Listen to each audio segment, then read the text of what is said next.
argument is correct. But anyway, the bank recapitalization is beginning to look a lot more solid.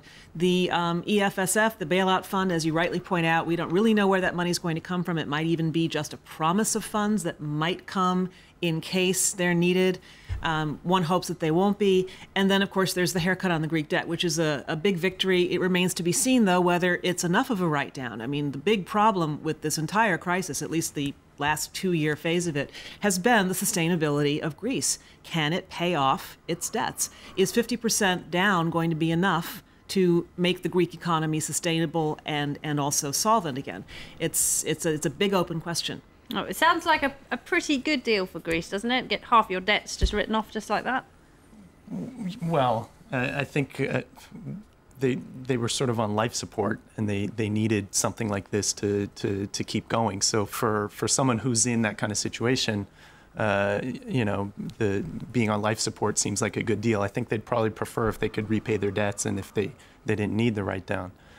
Just to follow up on what Anne said, the deal looks good, but it's not really a deal. It's more like a political wish list where they finally admitted what the objectives they need to reach are. And I think that might have some sort of reassuring impact essentially on the markets.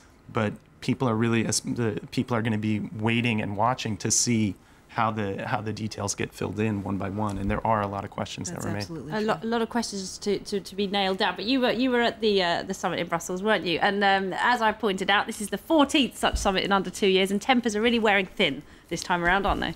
Yeah, it was really horrible actually to be there, because we already knew what was going to happen. There was a larger bailout, a larger EFSF, some write-off of the Greek debt, but nevertheless, it took them almost all night till 5 o'clock in the morning until they agreed upon something which is, in my opinion, completely incoherent, too little, too late, and completely useless.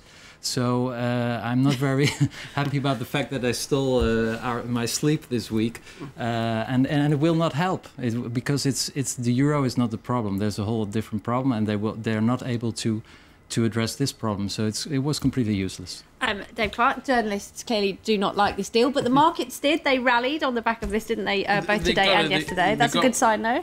They got a bit of a rush in the morning after they were just on the joy of having a deal at all, but they've become a little bit more wobbly since. And I think another market we have to look at is the Italian bond market. And I think we're going to find that whatever happens to Greece, that people are going to keep a very, very close eye on European sovereign debt, and they're not going to want to see future write-downs, having lost 50% on Greek bonds.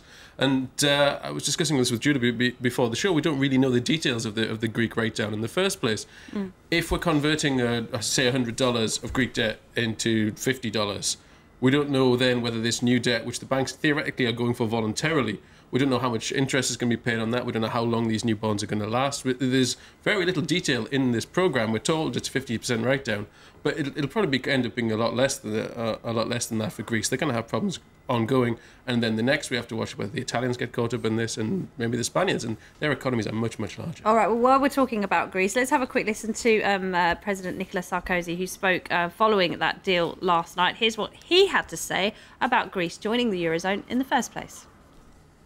Let's tell it like it is. It was an error, because Greece entered on the basis of false figures, and it wasn't ready. Its economy wasn't ready to integrate the Eurozone. It was a decision taken in 2001, and for which we have borne the consequences in these last few months. All right, there's Nicolas Sarkozy, perhaps not having caught up on his sleep yet, but he's saying what everyone's thinking, though, isn't he? Because Greece did join the Eurozone under false pretenses, if you look at the figures, no? Yeah, he's getting on the bandwagon a little bit late. I mean, it is known that Greece lied to get in the euro, and it's been known for quite some time that it lied to get in the euro.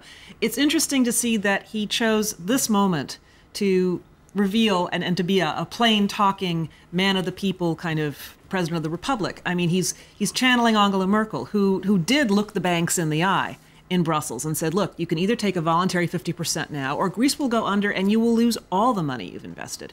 And apparently, I wasn't there, but people who were there told me that she was cool, she was calm, she was collected, and Nicolas Sarkozy was very nervous when he said. So I think he's trying to make himself look like a tough, plain-spoken guy who saved the euro. I mean, this was very much a politically posturing statement that he made. Probably not the most collegial one that he might, not the most communautaire, as the French would say.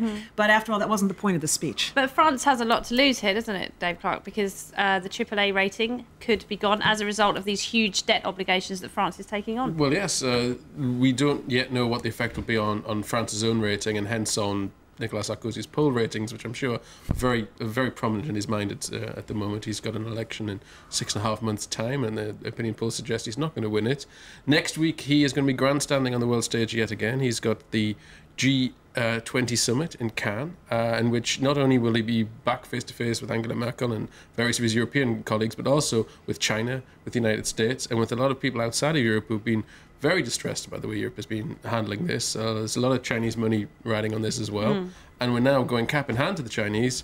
Effectively, they've created something called a special purpose investment vehicle, which has an acronym SPIV, which I'm not sure what an Anglophone would have chosen. Vince Cable's would have chosen SPIV as to impress people with our financial acumen. But we're going to take our SPIV to China and ask them to fill it up with money. And I imagine the Chinese are going to ask for concessions. Right, and what are the Chinese going to want in return, do we think? It's speculation, but I'd say they might want their economy declared a market economy. They might try to get a lifting of the EU arms embargo, which the EU apparently was pretty close in the past to lifting independently. So that might be thrown in as a sweetener. And I think also but more importantly, and this is where it could actually end up being a positive development, is that they're probably going to demand more openness for Chinese investment in Europe, as opposed to Chinese lending in Europe. And I think that's really where you could get to some of this, to addressing some of the structural problems, because Europe needs growth eventually to grow out of the debt. Otherwise, it's just going to be these kinds of summits every 3-4 months. And the Chinese do have cash to invest, but they've been blocked out by the fact that oftentimes national security issues get raised when Chinese companies buy sensitive companies or try to buy sensitive companies. But really, Europe needs investment. It doesn't have the cash to invest on its own. So that might be one area where the Chinese demand might actually end up being pretty complementary with what Europe needs. Right, Judah's hit the nail on the head there, hasn't he? Because what we need is growth in Europe, and all we have is austerity. We're in this vicious cycle, aren't we? More austerity, less growth. We're talking about the euro, but the euro is not the problem. The euro is very strong. It's a very reliable currency. But the problem is economical growth and also the political union and fiscal union and economical union. So what we need is very simple. It's a federation, but nobody dares to use this F word because the European citizens don't really like the idea of giving up their sovereignty. So as long as we're not able to address this problem, we will keep having these summits every 3, 4, 5, 6 weeks.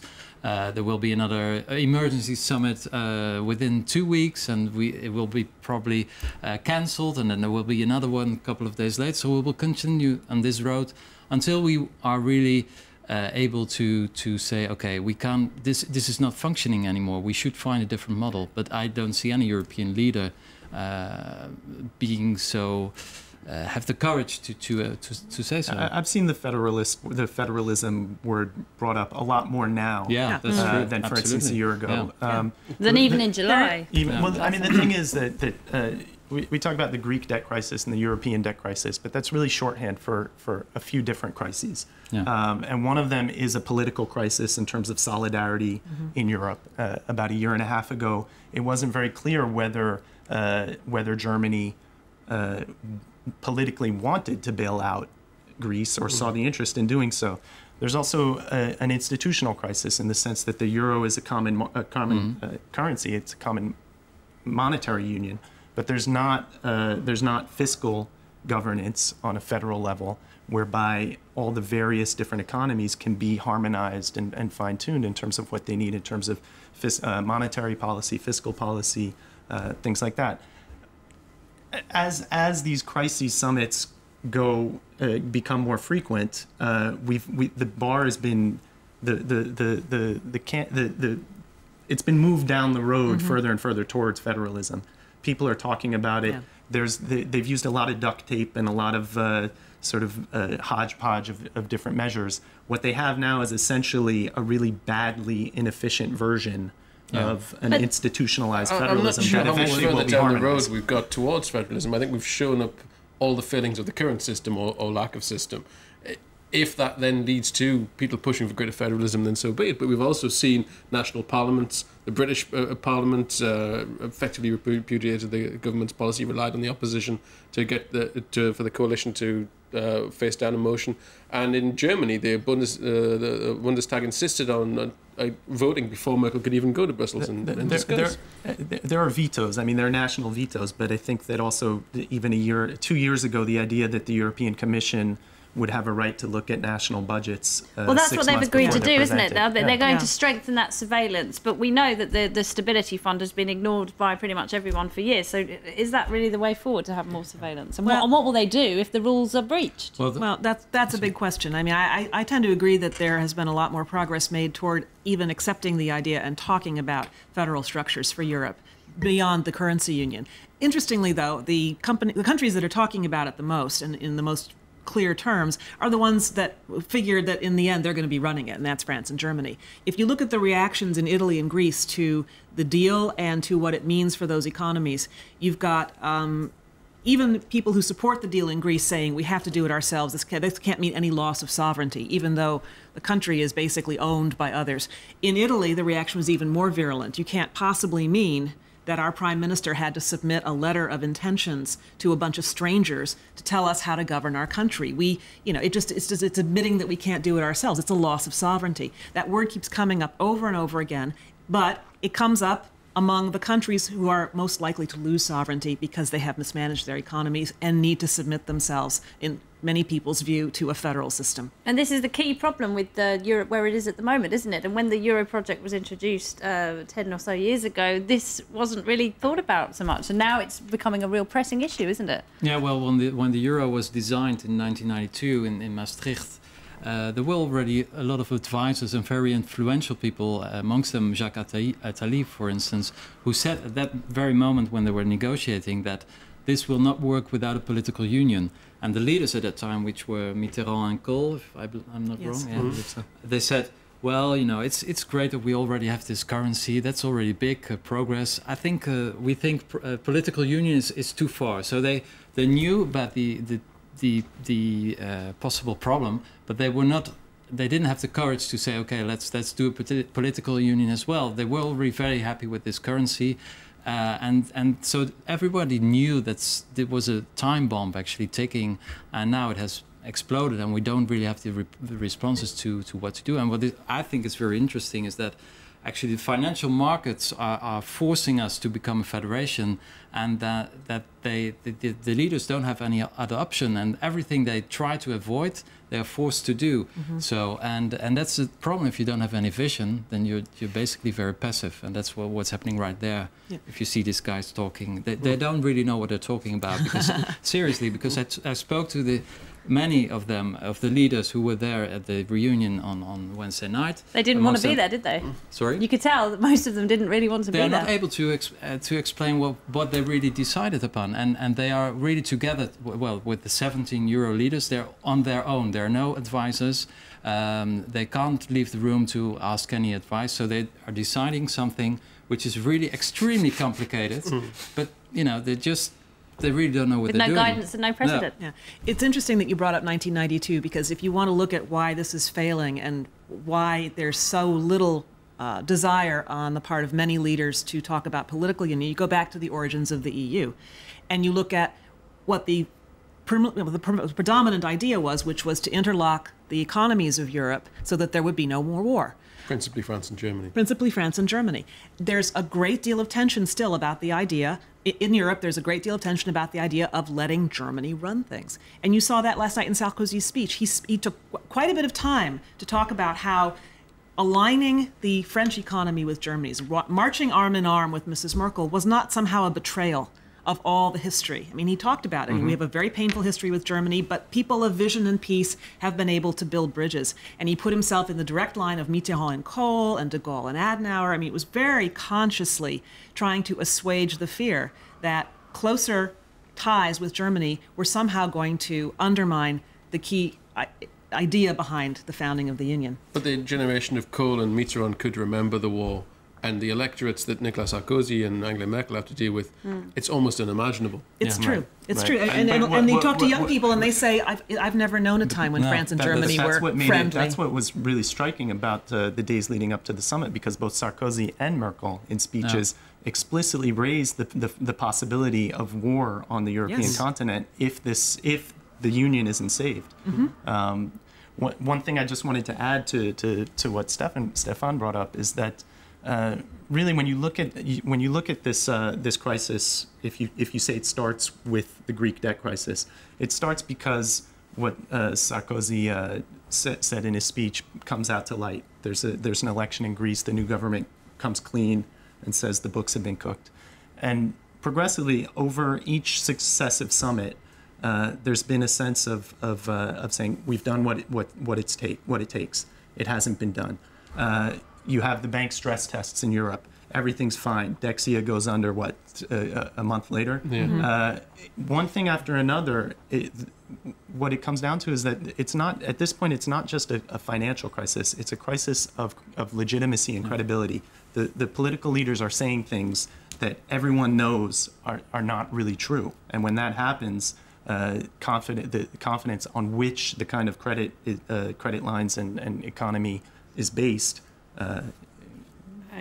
disappears. Okay, sadly, we're going to have to leave the Eurozone there for the time being. I know there's a lot more to say about it, but we're going to take a short break. When we come back, we'll have the headlines for you and the second part of tonight's debate.